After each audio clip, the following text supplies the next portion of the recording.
بسم اللہ الرحمن الرحیم۔ الحمد للہ رب العالمین والصلاة والسلام علی خاتم الانبیاء محمد وعلی آلہ وصحبہ وامتہ اجمعین، اما بعد۔ عزیز طلبہ کرام، ہم نے مرزا قادیانی کی زندگی سے متعلق جو ہمارے سوالات تھے ان کو شروع کیا تھا۔ مختلف عناوین کے تحت ہم اس کی زندگی سے متعلق بات کر رہے تھے۔ سوال نمبر 1 کے تحت ہمارا جو آج کا عنوان ہے وہ ہے صداقت اسلام کے نعرے سے اسلام کی بے خودی کا آغاز۔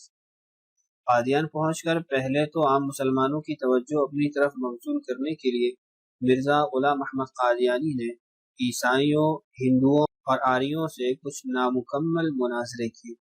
یہ مرزا قادیانی کی سب سے پہلی پہچان ہے تو اس نے مختلف مذاہب سے مناظرے شروع کر دیے، ان کے ساتھ چھیڑ چھاڑ شروع کر دی اور اس کے ذریعے مشہور ہونے کی کوشش کی۔ اب ابتدا کے اندر تو یہ خادم اسلام کے اور مناظر اسلام کے ٹائٹل سے مشہور ہوا، لیکن اگر آپ حقیقت جاننا چاہیں تو مرزا قادیانی کی مناظرانہ حیثیت کچھ بھی نہیں تھی۔ وہ اس میدان کا آدمی ہی نہیں تھا، بس اس کا ایک ہی کام تھا اپنی بات پہ اڑنا اور بات کو طول دینا اور برا بلا کہنا، اعتراضات وغیرہ کرتے رہنا۔ اس کے علاوہ کبھی ایسا نہیں ہوا کہ مرزا قادیانی نے حقیقت میں اسلام کی خدمت کی ہو مناظرہ کر کے۔ ہاں، یہ ضرور تھا کہ ہمیشہ اپنی ہی فتح کا راگ الاپتا رہتا تھا، اپنی شکست و بدحالی اور ہزیمت و فرار کو ہمیشہ دوسرے فریق کی شکست و ہزیمت قرار دیتا تھا۔ بس یہی اس کا کام تھا کہ خود ہارو یا جو مرضی ہو جائے، جیت اپنی ہی رکھنی ہے، اپنی ہی فتح کا اعلان کرنا ہے۔ اسی بابت میں ایک اقتباس یہاں ذکر کر دیتا ہوں۔ Doctor H D Grace World کا یہ اقتباس ہے۔ وہ لکھتے ہیں کہ مرزا قادیانی کی گزر اور اقبال مندی کا مدار سراسر شہرت پر تھا۔ مباحثے کا نتیجہ کچھ ہی کیوں نہ ہوتا، مرزا قادیانی بے تکلف اپنی فتح کا اعلان کر دیتے تھے۔ عقلی طور پر وہ اپنے دعوی کو ولولہ انگیز پیرائے میں مشتہر کرنے اور اپنی باتوں کو مضبوط بنانے میں بڑے ہوشیار تھے، خصوصاً عوام الناس کی توجہ جذب کرنے کے فن میں تو استاد کامل تھے۔ یعنی اس سے بات ثابت ہوئی، واضح ہوئی کہ مرزا قادیانی اس کو مناظرے وغیرہ سے کوئی اسلامی خدمت کرنا مقصود نہیں تھا، بلکہ اپنی شہرت مقصود تھی، اور اپنی اس شہرت کے حصول کے لیے اور اپنے اس مقصود و مطلوب کے لیے اس نے مناظرے کے میدان کے اندر بھی اسلام کو نقصان ہی پہنچایا ہے۔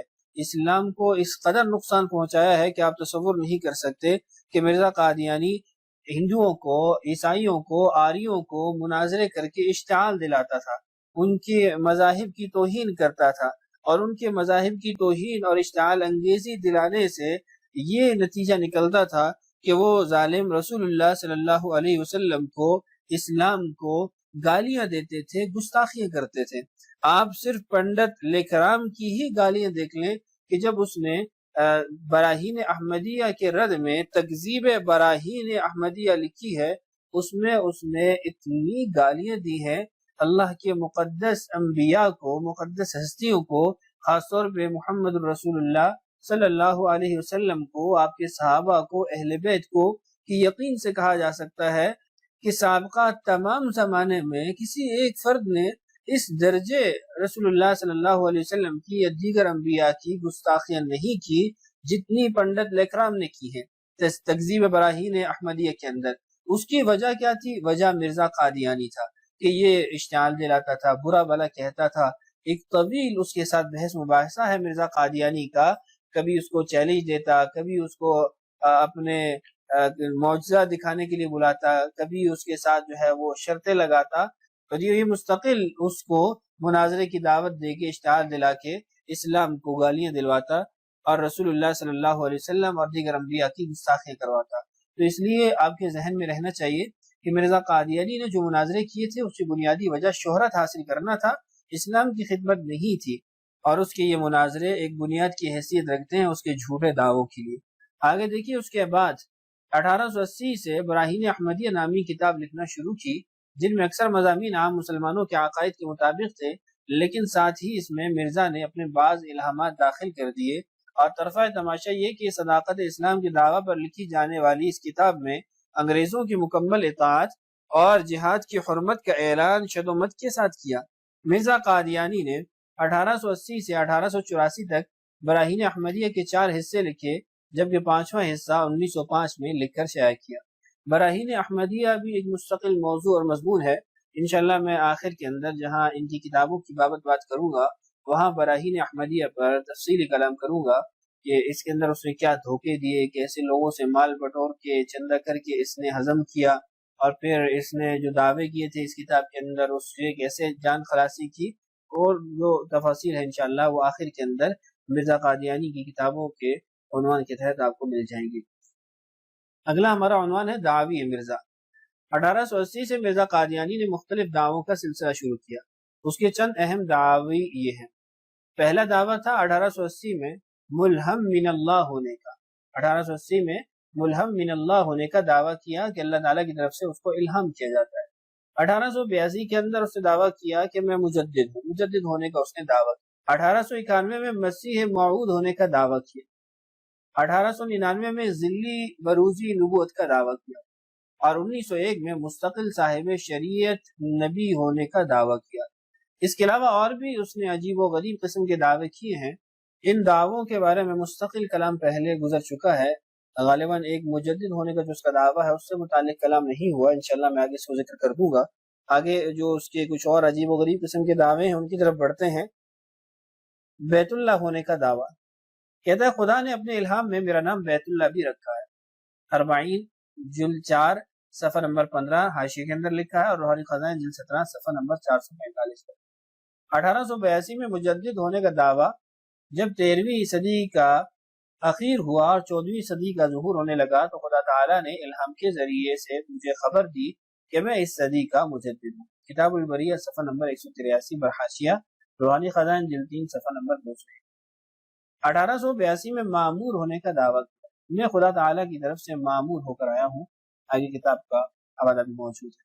1882 میں نذیر ہونے کا دعویٰ کیا، اور اپنے خود ساختہ الہامات جو اس نے بنائے تھے قرآن پاک کی مختلف آیتوں کے ٹکڑے جمع کر کے اس میں کہا الرحمن علم القرآن لتنذر قوما ما انذر آباؤہم، خدا نے تجھے قرآن سکھلایا لتنذر قوما ما انذر آباؤہم، تاکہ تو ان لوگوں کو ڈرائے جن کے باپ دادا ڈرائے نہیں گئے۔ 1883 میں آدم مریم اور احمد ہونے کا دعویٰ کیا اور اپنا خود ساختہ الہام ذکر کیا کہ اللہ تعالیٰ نے نعوذ باللہ سے کہا یا آدم اسکن انت وزوجک الجنہ، یا مریم اسکن انت وزوجک الجنہ، یا احمد اسکن انت وزوجک الجنہ نفخت فیک من لدنی روح الصدق، اے آدم، اے مریم، اے احمد، تو اور جو شخص تیرا تابع ہے اور رفیق ہے یعنی جنت میں یعنی نجات حقیقی کے وسائل میں داخل ہو جاؤ، میں نے اپنی طرف سے سچائی کی روح تجھ میں پھونک دی ہے۔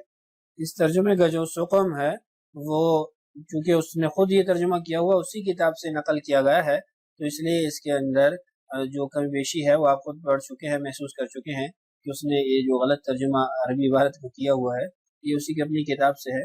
یہ روحانی خزائن آپ کے سامنے اسکرین پر موجود ہے، اور یہ اس کا خود ساختہ الہام بھی موجود ہے، اور آگے اس کا ترجمہ بھی اے آدم تو جو شخص تیرا تابع اور رفیق ہے، یہ ساری اسی کی اپنی عبارت ہے۔ برحال تشریح، مریم سے مریم ام عیسیٰ مراد نہیں، اور نہ آدم سے آدم ابو البشر مراد ہے، اور نہ احمد سے اس جگہ حضرت خاتم الانبیاء صلی اللہ علیہ وسلم مراد ہے، اور ایسا ہی الہامات کے تمام مقامات میں کہ جو موسیٰ اور عیسیٰ اور داؤد وغیرہ نام بیان کیے گئے ہیں ان ناموں سے بھی وہ انبیاء مراد نہیں، بلکہ ہر ایک جگہ یہی عاجز مراد ہے۔ یعنی اس نے خود ساختہ الہامات میں جو انبیاء کے نام ذکر کیے تو کہتا ہے اس سے ان کی ذات مراد نہیں ہے، بلکہ ان الفاظ سے مجھے خطاب کیا گیا ہے، نعوذ باللہ۔ 1884 میں رسالت کا دعویٰ کیا، الہام دیکھیے انی فضلتک علی العالمین قل ارسلت الیکم جمیعا، ترجمہ میں نے تجھ کو تمام جہانوں پر فضیلت دی کہ میں تم سب کی طرف بھیجا گیا ہوں۔ یعنی یہاں رسالت کا جہاں دعویٰ ہے وہاں پر اس خبیث نے وہ دائمی رسالت کا بھی دعویٰ کیا ہے، یعنی خاتم النبیین ہونے کا بھی دعویٰ اس کا بنتا ہے کہ میں تم سب کی طرف رسول بنا کر بھیجا گیا۔ 1886 میں توحید و تفرید کا دعویٰ، الہام تو مجھ سے ایسا ہے جیسے میری توحید اور تفرید۔ دوسری جگہ لکھتا ہے تو مجھ سے ہے اور میں تجھ سے ہوں، انت منی وانا منک۔ 1891 میں وسیلہ مسیح ہونے کا دعویٰ کیا، اللہ جل شانہ کی وحی اور الہام سے میں نے وسیلہ مسیح ہونے کا دعویٰ کیا ہے، اور یہ بھی میرے پر ظاہر کیا گیا کہ میرے بارے میں پہلے سے قرآن شریف اور احادیث نبویہ میں خبر دی گئی ہے اور وعدہ دیا گیا ہے۔ مسیح مسیح کے عنوان پر مستقل کلام گزر چکا ہے، آپ اس کو ملاحظہ کر سکتے ہیں۔ 1891 میں مسیح ابن مریم ہونے کا دعویٰ کیا۔ الہام دیکھیے، جعلنا کل مسیح ابن مریم، ترجمہ ہم نے تجھ کو مسیح ابن مریم بنایا۔ ان کو کہہ دے کہ میں عیسیٰ کے قدم پر آیا ہوں۔ اور یہ ظالم یہاں تو مسیح ابن مریم ہونے کا دعویٰ کر رہا ہے، نیچے اس کا ایک شعر لکھا ہے جس میں وہ حضرت مسیح ابن مریم علیہ صلوات والسلام کی گستاخی کرتا ہے اور اپنے آپ کو ان سے بہتر قرار دیتا ہے۔ کہتا ہے ابن مریم کے ذکر کو چھوڑو، اس سے بہتر غلام احمد ہے۔ 1892 میں صاحب کن فیکون ہونے کا دعویٰ کرتا ہے، لکھتا ہے، الہام دیکھیے، انما امرک اذا اردت شیئا ان تقول له کن فیکون، یعنی تیری یہ بات ہے کہ جب تو کسی چیز کا ارادہ کرے تو اس سے کہے کہ ہو جا تو وہ ہو جائے گی۔ 1898 میں مسیح اور مہدی ہونے کا دعویٰ، بشرنی وقال ان المسیح الموعود الذي يرقبونه والمهدي المسعود الذي ينتظرونه هو انت۔ ترجمہ دیکھیے، خدا نے مجھے بشارت دی اور کہا کہ وہ مسیح موعود اور مہدی مسعود جس کا انتظار کرتے ہیں وہ تو ہے۔ 1898 میں امام زماں ہونے کا دعویٰ کرتا ہے، لکھتا ہے، سو میں اس وقت بے دھڑک کہتا ہوں کہ خدا تعالیٰ کے فضل اور عنایت سے میں امام زماں ہوں۔ 1908 میں ذلی نبی ہونے کا دعویٰ، لکھتا ہے، جبکہ میں بروزی طور پر حضرت صلی اللہ علیہ وسلم ہوں اور بروزی رنگ میں تمام کمالات محمدی مع نبوت محمدیہ کے میرے آئینہ ذلیت میں منعکس ہیں، پھر کون سا الگ انسان ہوا جس نے علیحدہ طور پر نبوت کا دعویٰ، نبوت اور رسالت کا دعویٰ۔ مختلف اس کے کتابوں کی عبارتیں موجود ہیں۔ پہلی عبارت دیکھیے، اِنَّا أَنزَلْنَاهُ قَرِيبًا مِنَ الْقَادِیان، ہم نے اس کو قادیان کے قریب اتارا۔ دوسرا اقتباس یہ عبارت دیکھیے، سچا خدا وہی خدا ہے جس نے قادیان میں اپنا رسول بھیجا، میں رسول بھی ہوں اور نبی بھی ہوں، یعنی بھیجا گیا بھی اور خدا سے غیب کی خبریں پانے والا بھی۔ چوتھا اقتباس دیکھیے، خدا وہ خدا ہے جس نے اپنے رسول کو یعنی اس عاجز کو ہدایت اور دین حق اور تہذیب اخلاق کے ساتھ بھیجا۔ 5ویں نمبر پہ اس کا جو اقتباس موجود ہے دیکھیے، وہ قادر خدا قادیان کو طاعون کی تباہی سے محفوظ رکھے گا، تاکہ تم سمجھو قادیان اسی لیے محفوظ رکھا گیا کہ وہ خدا کا رسول اور فرستادہ قادیان میں تھا۔ مستقل صاحب شریعت نبی اور رسول ہونے کا دعویٰ، پہلے بھی یہ گزر چکا ہے، اسی سے ملتا جلتا ہے اس کا خود ساختہ الہام، قُلْ يَا أَيُّهَا النَّاسُ إِنِّي رَسُولُ اللَّهِ إِلَيْكُمْ جَمِيعًا أَيْ مُرْسَلٌ مِّنَ اللَّهِ۔